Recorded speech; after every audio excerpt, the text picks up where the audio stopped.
होने दूंगी। और तेरा अब्बा जो मेरा चाचा था ना, वो भी इस निकाह को नहीं रोक सकता। मौलवी साहब शुरू करें, बिस्मिल्लाह। वचमा बट वल मुकरम बट सिक्का राज और वक़्त 2 लाख रुपया हक में आपका निकाह अहमद अय्यार मलक वल्द अय्यार मलक से तय पाया है। आपको कबूल है? अब्बा जी मुझे कबूल है।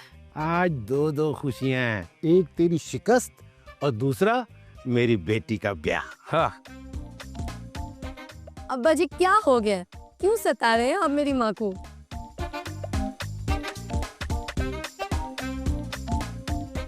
क्या बात है, तरजीब क्या होता है?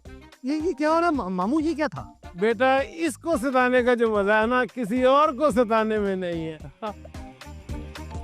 मुबारक हो, मुबारक हो, मुबारक।